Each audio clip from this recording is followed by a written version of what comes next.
Guys नए हैं तो चैनल सब्सक्राइब करें रोज नई घोस्ट वीडियो के लिए। छोटे से शहर बरेली का रहने वाला अभिनव नोएडा में इंजीनियरिंग की पढ़ाई कर रहा था। अभिनव पढ़ाई लिखाई में बहुत अच्छा था, लेकिन परिवार की फाइनेंशियल सिचुएशन कुछ खास नहीं थी। वो भी बाकी स्टूडेंट्स की तरह मस्ती करना चाहता था, पैसे उड़ाना चाहता था, लेकिन ये कुछ हद तक संभव नहीं था। अभिनव के हाथ में उसकी इंजीनियरिंग की डिग्री थी और उसने ठान लिया था कि अब तो इतने पैसे कमाऊंगा कि पैसे घर भेजने के बाद भी इतने जरूर बचे कि थोड़ी बहुत मस्ती जरूर कर सकूं। चेन्नई की एक कंस्ट्रक्शन कंपनी में उसकी नौकरी भी लग गई। पहले 10 दिन उसने कंपनी की गेस्ट हाउस में बिताए।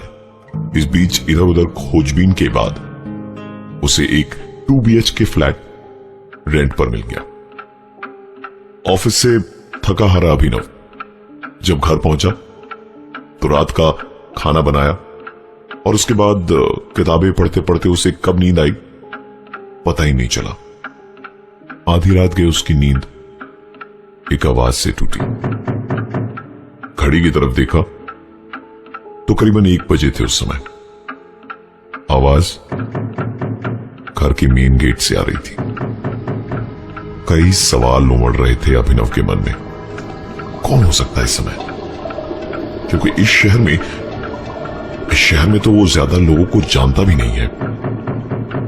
जैसे जैसे वो दरवाजे की तरफ आगे बढ़ रहा था, उसे एक अजीब सा भय अंदर तक सहमा रहा था। ऐसा लग रहा था मानो कोई ठीक उसके पीछे हो, परंतु पीछे घूमने की वो हिम्मत न कर सका। बस 2 कदम के फासले पर था अभिनव उस दरवाजे से कि अचानक वो आवाज बंद हो गई। अभिनव ने फिर भी हिम्मत करके दरवाजा खोला तो वहां कोई भी मौजूद नहीं था। अभिनव ने दरवाजे को बंद किया और पलटकर वापस कमरे की तरफ जैसे ही आगे बढ़ा, एक बार फिर वो आवाज उसके कानों तक आई। दरवाजा खोलने के लिए जैसे ही उसने अपने हाथ बढ़ाए, आवाज सामने के दरवाजे से आना बंद हो चुकी थी, क्योंकि इस बार दरवाजे पर हो रही दस्तक पीछे के दरवाजे से आ रही थी। पीछे था वो कमरा जो ब्रोकर ने अभिनव को नहीं दिया था। उस दरवाजे के सामने लगा था एक ताला और दरवाजे को कोई अंदर से धक्का दे रहा था।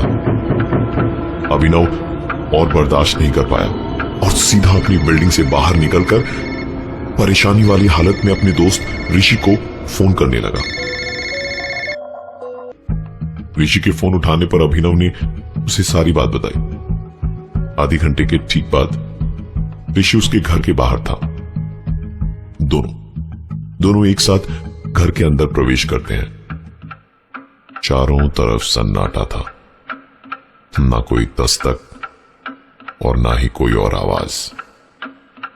दोनों काफी देर तक एक दूसरे से बातें करते रहे और उसके बाद तकरीबन 3-3:30 बजे उनकी आंख लगी। ऋषि को नींद में कुछ समझ नहीं आ रहा था, पर वो एक अजीब सी आवाज को सुन पा रहा था। ऐसी आवाज उसने आज से पहले कभी नहीं सुनी थी। जो आवाज अब तक उसे बड़ी दूर से सुनाई दे रही थी, वो अब धीरे धीरे और भी ज्यादा जोर पकड़ते हुए उसके कानों के पास आ रही थी। ऋषि इन चीजों को और बर्दाश्त नहीं कर पा रहा था। उसने अभिनव को नींद से जगाया और उसे सुनाई दे रही आवाज के बारे में बताया। अभिनव ने कहा ये शायद उसका वहम है। अभिनव को कोई भी आवाज सुनाई नहीं दे रही थी। ऋषि के सर से पसीना तरबतर गिरे जा रहा था, क्योंकि उसे वो आवाज साफ तौर पर सुनाई दे रही थी और वो धीरे धीरे उसे पागलपन की ओर घसीट रही थी। तभी अचानक अभिनव ने कहा, कि क्या तुमने किसी के दरवाजे को खटखटाने की आवाज सुनी? ऋषि ने बताया कि उसे दरवाजे को खटखटाने की कोई आवाज नहीं आ रही है, पर इस तरह की आवाज सुनाई दे रही है।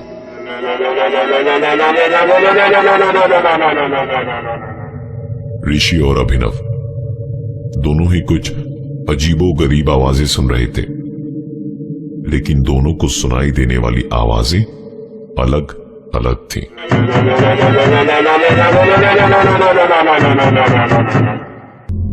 दोनों वहां से भागकर ऋषि के घर चले गए। रात बीतने के बाद सुबह अभिनव ने ब्रोकर को फोन लगाया और रात वाली बात बताई। ब्रोकर ने कहा, साहब नया शहर है, नए लोग हैं, इसलिए शायद आपको ऐसा लग रहा होगा। अरे 2-3 दिन की बात है, एक बार आप इस माहौल से एडजस्ट हो जाए, फिर देखिए सब ठीक हो जाएगा। पता नहीं क्यों पर अभिनव को ब्रोकर की बातें सही लग रही थी।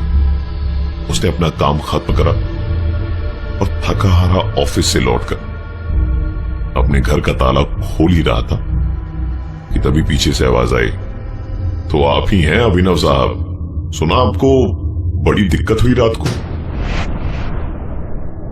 पलट कर देखा तो सीढ़ी पर 45-50 साल का एक आदमी बैठा था।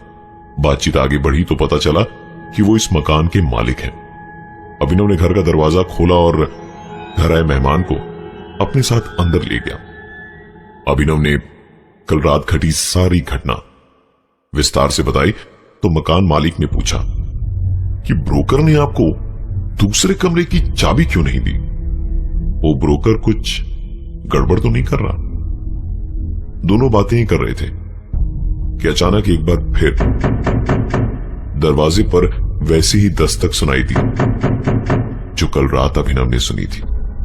अभिनव ने मकान मालिक से कहा, आपने सुना ना, कल रात से ये आवाजें मुझे परेशान कर रही हैं।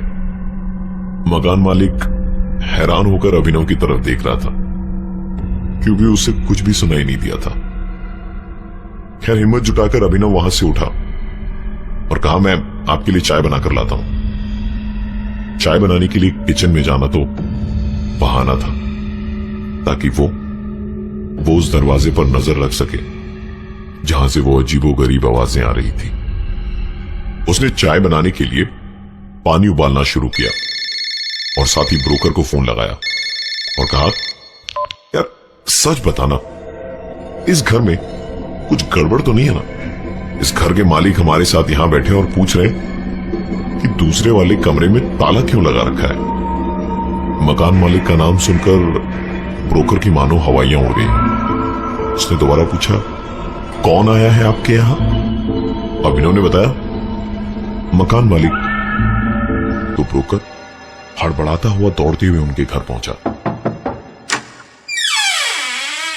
दरवाजा खुला तो सामने ब्रोकर के चेहरे की हवाइयां उड़ी हुई थी और शरीर पसीने से भरा था। इससे पहले कि अभिनव कुछ कहता, ब्रोकर ने पूछा, मकान मालिक कहां है? अभिनव ने कहा, यहीं मेरे साथ कमरे में बैठे चाय पी रहे। पर आप मुझे ये बताओ कि आपने ये कमरा बंद करके क्यों रखा? इसकी चाबियां कहां हैं? उसने कहा, चाबियां तो मैं आपको दे दूंगा, पर क्या मैं एक बार मकान मालिक से मिल सकता हूं? अभिनव उन्हें अपने साथ कमरे में ले गया। सामने टेबल पर पड़ी थी 2 कप चाय और आधी खाई हुई बिस्किट। अभिनव कमरे में इधर से उधर झांक रहा था क्योंकि जिस मकान मालिक की वो बात कर रहा था वो वहां मौजूद ही नहीं थे। और गौरतलब है कि उस घर से बाहर निकलने का सिर्फ एक ही द्वार था जहां थोड़ी देर पहले अभिनव और ब्रोकर दोनों खड़े थे। ब्रोकर ने कहा कि आप पता नहीं किसकी बात कर रहे थे, क्योंकि इस मकान के मालिक ने आज से 5 साल पहले उस बंद पड़े कमरे में फांसी लगाकर आत्महत्या की थी। ये घर उसने बहुत शौक से खरीदा था।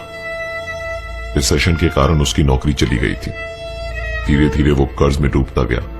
मुसीबत की घड़ी में उसके परिवार ने भी उसका साथ छोड़ दिया और उसके अकेलेपन ने उसकी जान ली थी। उस घर से बाहर आने जाने का सिर्फ एक ही दरवाजा था। अभिनव ने आज तक इस तरह की चीज कभी अनुभव नहीं करी थी। उसने ब्रोकर से कहा कि मैं इस घर में 1 मिनट भी नहीं रह सकता और सारी चीजें अपनी पैक करने लगा। ब्रोकर ने भी उसकी मदद करी। दरवाजे को बंद करते वक्त उस ब्रोकर एवं अभिनव दोनों ने देखा कि कैसे उस बंद कमरे के दरवाजे पर कोई अंदर से दस्तक दे रहा था। रात अभिनव ने ऋषि के घर गुजारी। अभिनव और ऋषि बातचीत कर ही रहे थे कि तभी अचानक उन्हें एक आवाज सुनाई दी।